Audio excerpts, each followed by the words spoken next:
Hi, everyone. Welcome to this episode of the Future is Human podcast. And I'm really excited to have my co-founder of Super Crucial Leader Retreats with me today, Brad Breininger. Hi, Brad. Hi, Uh, Cheryl. Brad is, as you know, if you've listened to our previous episodes, he's a brilliant mind. He's a partner in the Super Crucial Leader Retreats. He's EVP of Strategy and AI Innovation Lab Leader at Believe Co.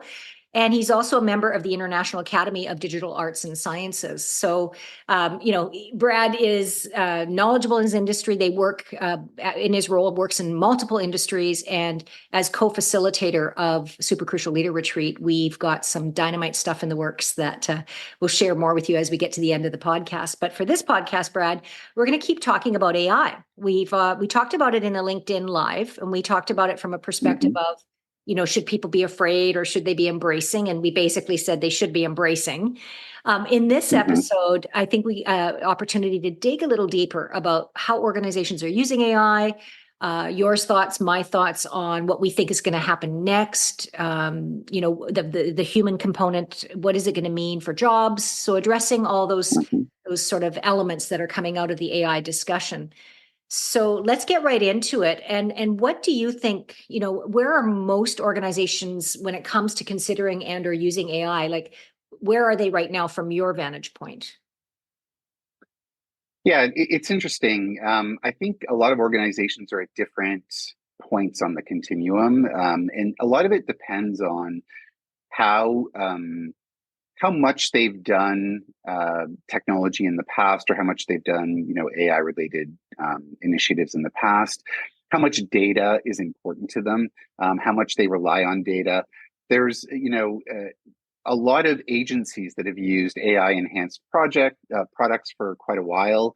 When you look at media buying and things like that, that there's AI enhanced products that help with that, and that's well underway. But a lot of organizations are using some of the tools that are available, like Adobe or Midjourney or ChatGPT, of course, even to just begin their foray into the AI world. But then there's others where they're going much deeper. I saw on the news the other day that there's a Alzheimer's research team that is using AI to go in and look at a correlation between eye health and being able to predict Alzheimer's well in advance of the disease setting in. And what they're doing is they're using AI to look for correlations, look for patterns, look for a whole bunch of different things within the data, and they have a lot of data to work from.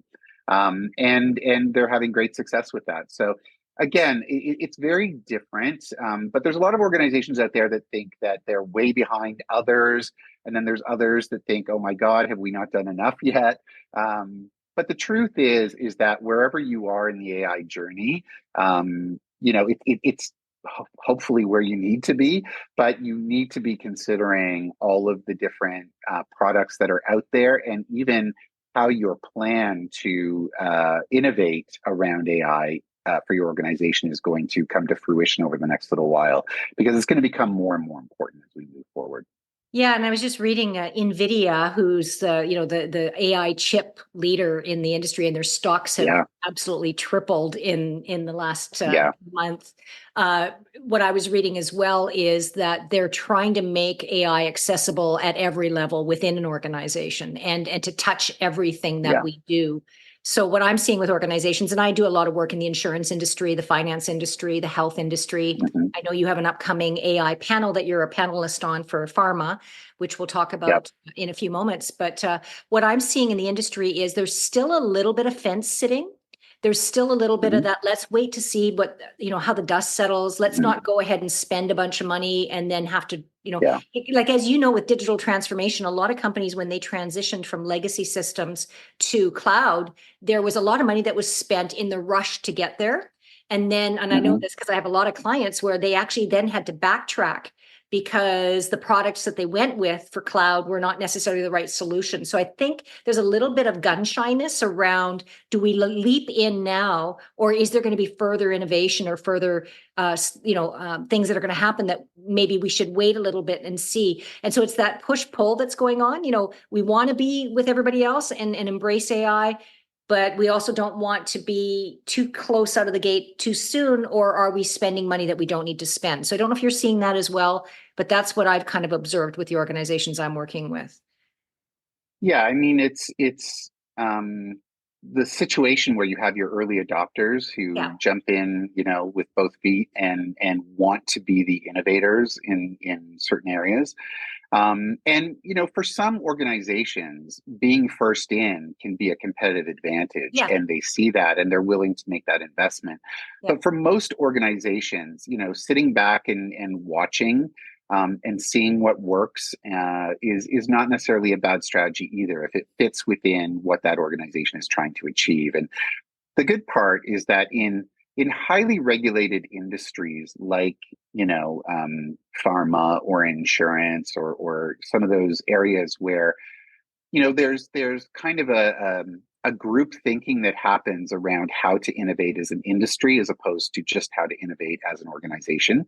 Yeah. There is something to be said for disruption by some central capabilities, but not necessarily pouring all of your resources into the R&D that goes with having to develop a product for some of those areas. So I think it really depends on the organization and the purpose and what the ultimate strategy of the organization is to put their best AI position forward. Yeah, I think, when you said, some people want to be the early adopters, are there certain industries that are ahead of others in your opinion? Like, what are you observing? Yeah, I mean, I think that I don't know if it's industries that are ahead as opposed to, you know, um, ways of incorporating either the tools that have already been created for AI Mhm. or, for example, let's take ChatGPT, which is probably the most famous of all the AI tools right now. I mean, although, Google and Adobe are quick on their Yeah. heels. Um, but a lot of it is content based. And so organizations that deal in a lot of content and want to become more efficient on the content side, it behooves them to Yeah. participate Yeah. as much as possible.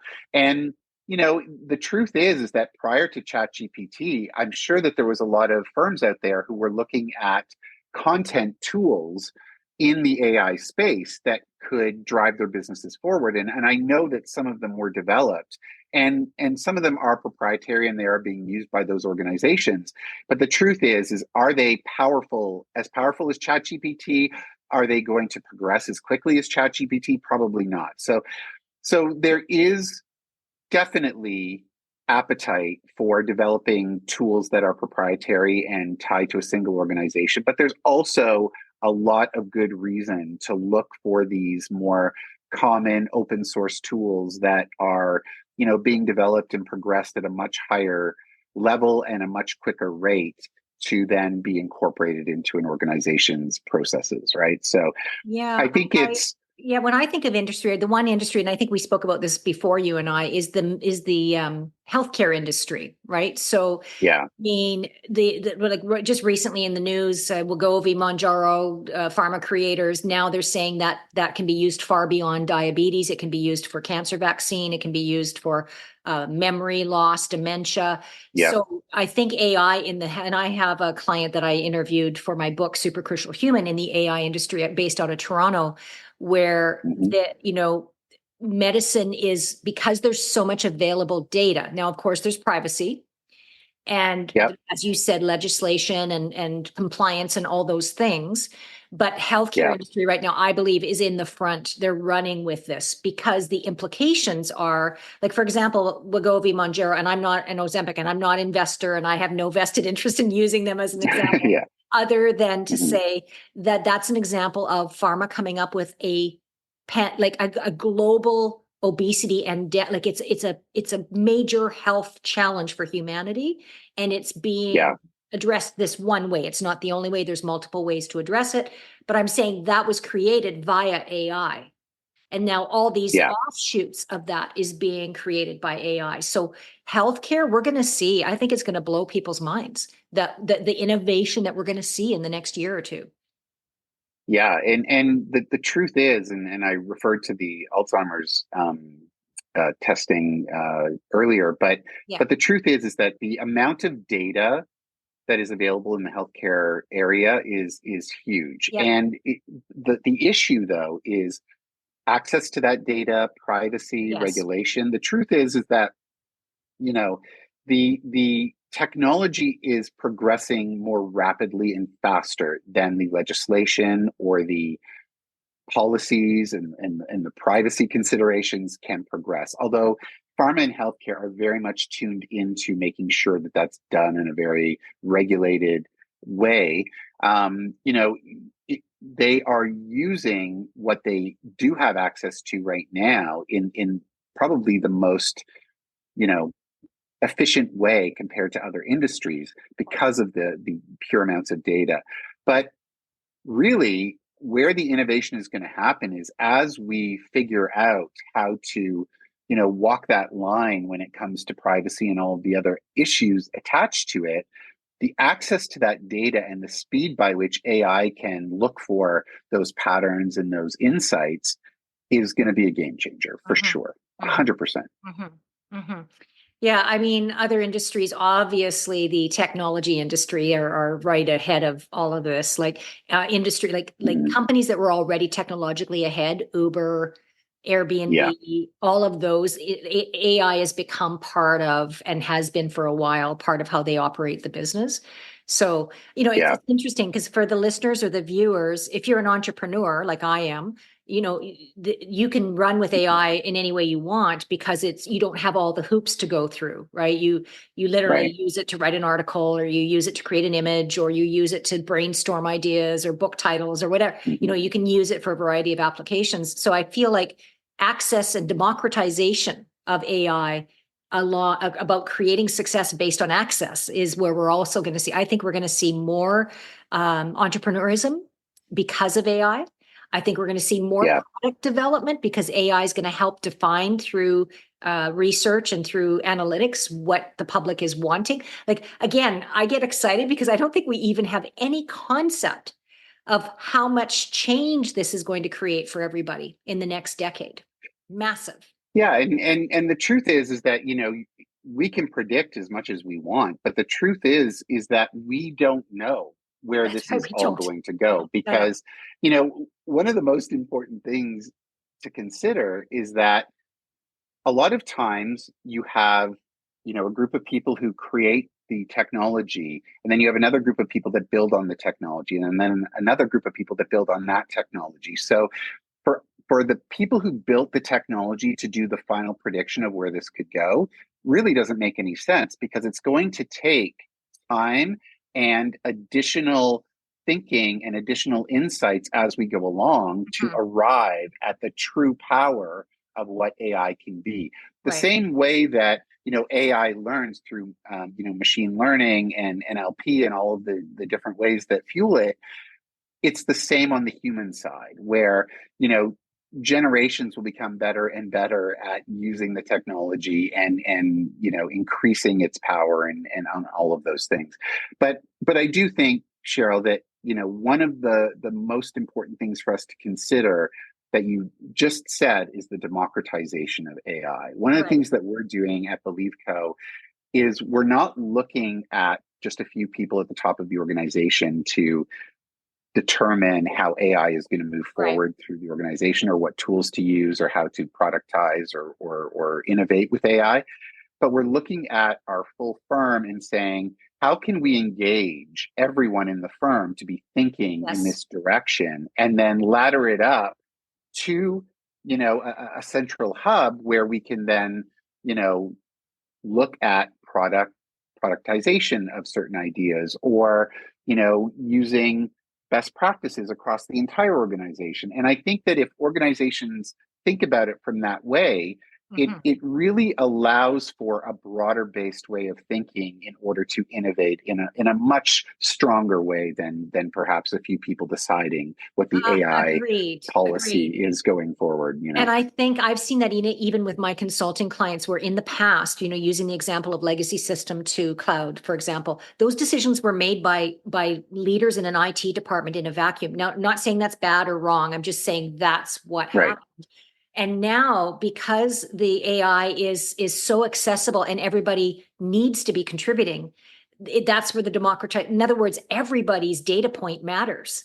That's the big Hmm. difference here. It used to be that, Yeah. top-down autocratic leadership in an organization, and now, no. This we need everyone's data points in order to make the most strategic decision or to move in this most strategic direction for the organization. Which leads me to the next question I have for you, which is how are leaders integrating AI into their everyday life from your vantage point? Yeah. Yeah, I think that what I was just saying about the democratization Yeah. of it and empowering teams. I think that that's what a leader has to think about going forward: is how am I empowering my team? How am I empowering myself to bring new ways of thinking forward? What tools are we utilizing? And I know that there's a lot of trepidation for some folks around, if we're using AI, are we delivering a product? And the truth is that you can use the tools to create, an outline or a page, and then use your human creativity and thinking to expand upon it. So I think that leaders have to look at what are the tools and how can we use them to be better at what we do. This isn't necessarily about replacing people. This isn't about, looking at AI as the delivery mechanism, but it becomes a creative way of allowing for further innovation by the teams that you already have. And I think that human component, you and I talk about this all the time, the human component of it and the contextualization of the content, because in the end, content is king. Mhm. It's, you don't look at, albums or cassettes or DVDs or CDs. It's the music that matters. And it's the same with content. A lot of the AI tools are delivery mechanisms to arrive at Mhm. content, but it doesn't mean that it doesn't need to be engineered. You may have, it's like with music, you have to put multiple instruments together, you have to lay different tracks, and then you have to figure out, okay, how does this all go together? What does it all mean and how does it fit? And so that's where the human creativity can still come into the equation, at least for now, until AI becomes creative on its own. But we're not there yet. So we Yeah, still have I, some I I fun. think, and you and I talked about this before as well, is like how I see leaders using it right now is almost everyone is using Chat GPT. I mean, when Yeah, I do agreed. polling, I say that now. I poll my audiences when I'm on stage with my keynotes, and the percentage of Hmm. people that weren't not using any AI was about 30% as of Yeah, May. But as you know, we have people like you or I talking about, and people are like, I got to go check that out. And so the uptake and just general media, of course, and everybody being exposed to it.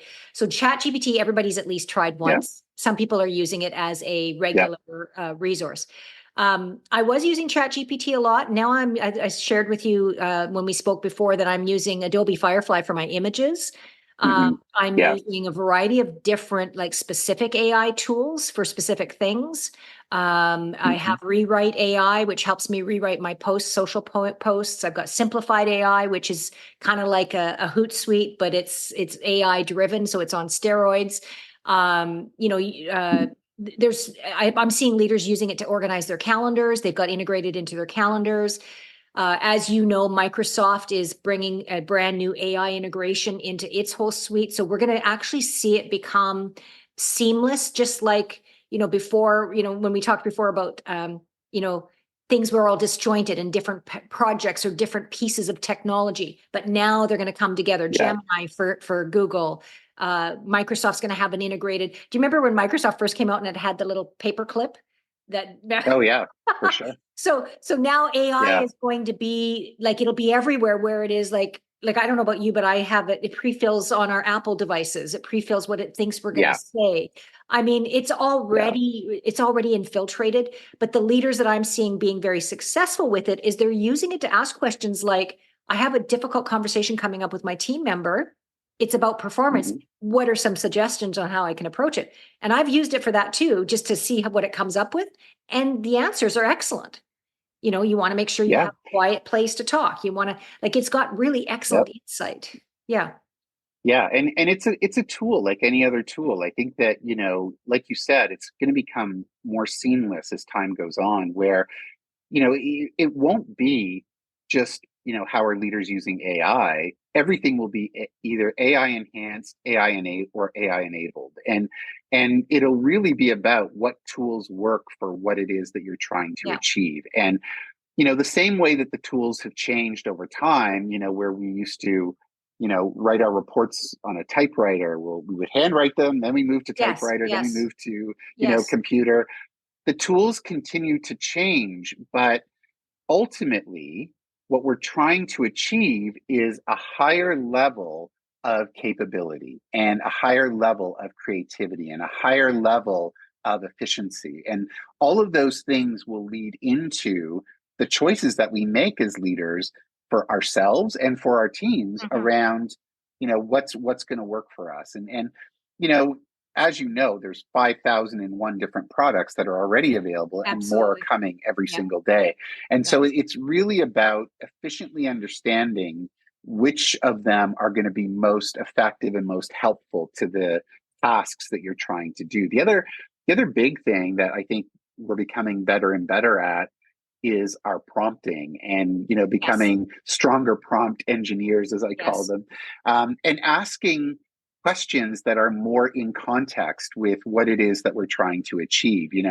I think particularly ChatGPT or even Midjourney, and even Adobe, asking for certain things before, in the early days when we Yeah. were using these products, we would be very general. And now we're kind of way more efficient, and we understand what it is that we're trying to do. It's not, you know, create me a picture of a person standing in front of a mountain. It's Right. create a picture of a person standing in front of a mountain at sunrise wearing a blue shirt with, Yeah. this kind of beard or no beard, Right. or Well, hairstyle or no we did hairstyle, talk about this, about how you prompt know. engineering is actually causing us as humans to communicate more clearly, because Correct. you, with Yes. prompt engineering, the quality you get is only as good as what you prompt it with, right? So just even Yeah. saying, for anybody listening and watching, most of you might know prompt engineering, but if you don't, it's what you put into the AI as your request Right. to get what you want. So, for example, if you wanted a picture on Adobe Firefly, you might say exactly what Brad said, sunrise, mountaintop, leader. But I was sharing this with you in a previous conversation that, when I do a article now or a blog post, I give it I don't just say, write me 1,000-word article in the voice of Cheryl Cran, Yeah. which I did at the very beginning when I first used it, when I first came out. Now, Mhm. write me 1,000-word article in the voice of Cheryl Cran in the brand of Next Mapping with the following points, and please create Mhm. reference points and links for each of these points. So my prompts now have gone Yeah. from this to this, but the output is superb. Like, I have to do less and less editing the more concise we are with the prompting.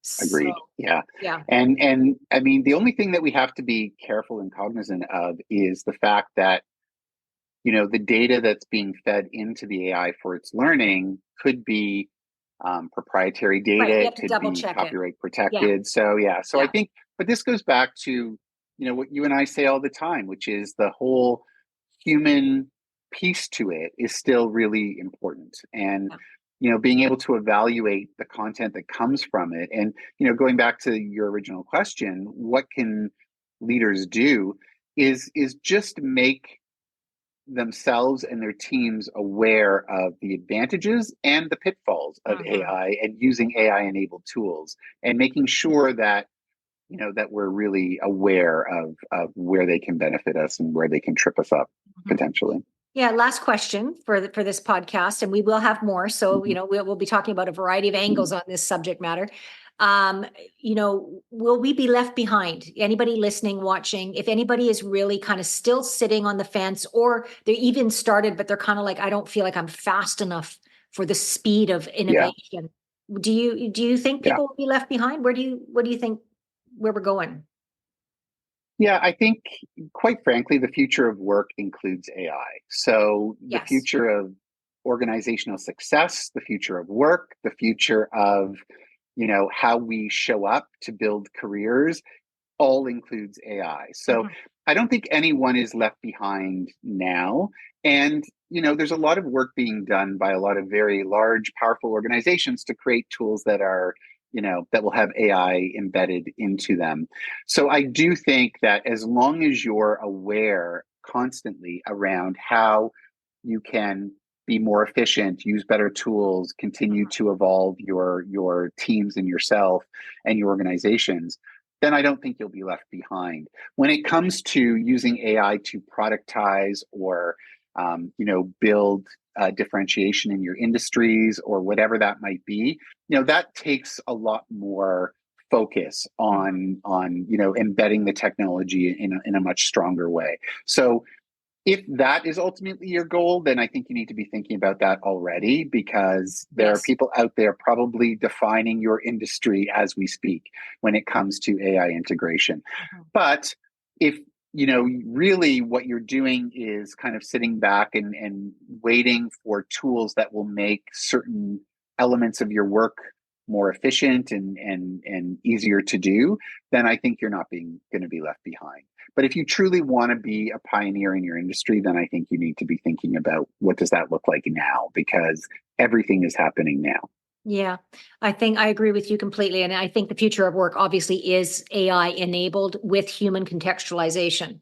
So, Yeah, this whole 100%. future Yeah, is human, super crucial leader, all the things that we're doing is yeah, you're right, nobody knows, but as a futurist and as a person who does, exhaustive research in human behavior and social trends, I do feel that AI is going to become so integrated into our daily existence that it's mhm, going to be yeah, less, like, we'll look back on these conversations and go, why were we even talking that way? Because it'll become integrated into the way we live. And that's why I'm so passionate, and you are as well, about how do we be better humans? Because humans are yeah. creating the impact and output of AI.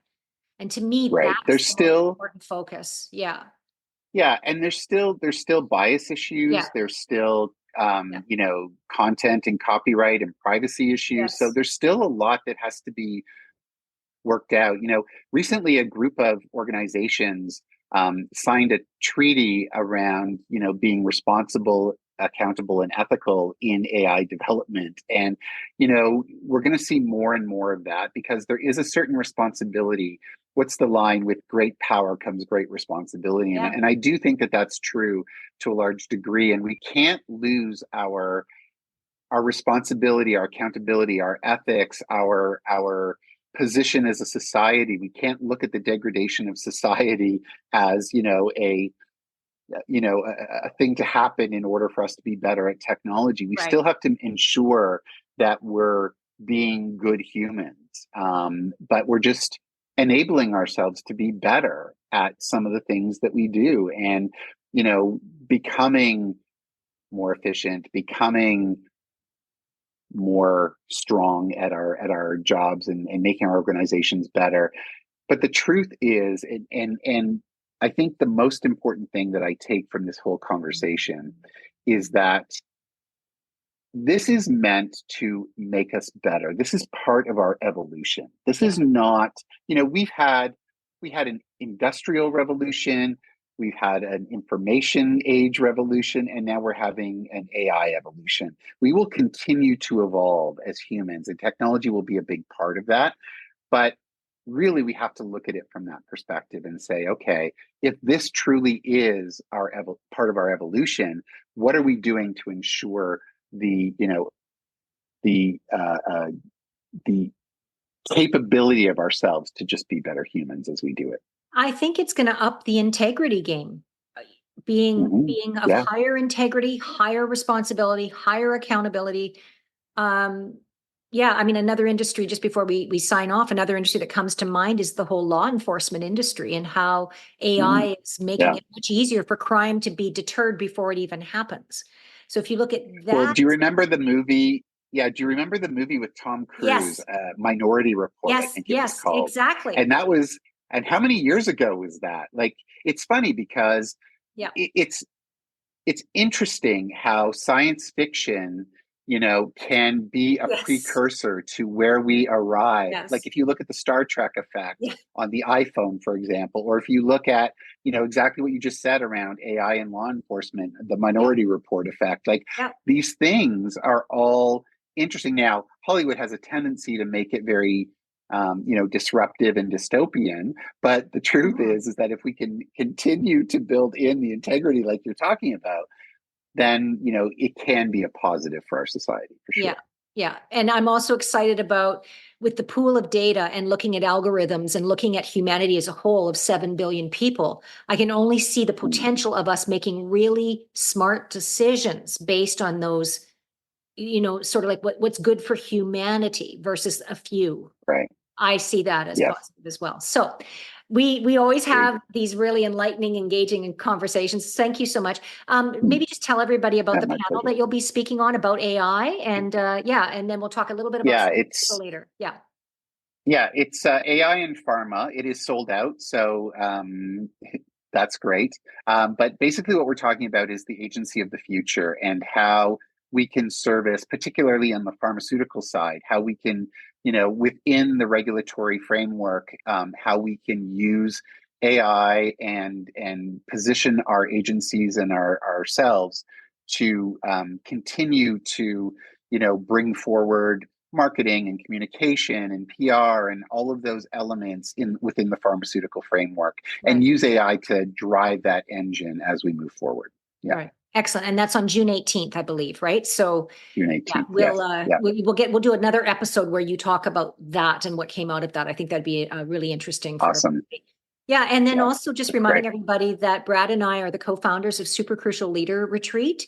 If you go to our website, supercrucialleader.com, you'll see more. Our next retreat is November 5th to 7th. Registration is now open. And if you're thinking to yourself, well, why would we want to go to spend time with Cheryl and Brad for 3 days? Well, more of what you heard on this particular podcast and previous ones that we've done on LinkedIn Live, but more important than that is the contextualization.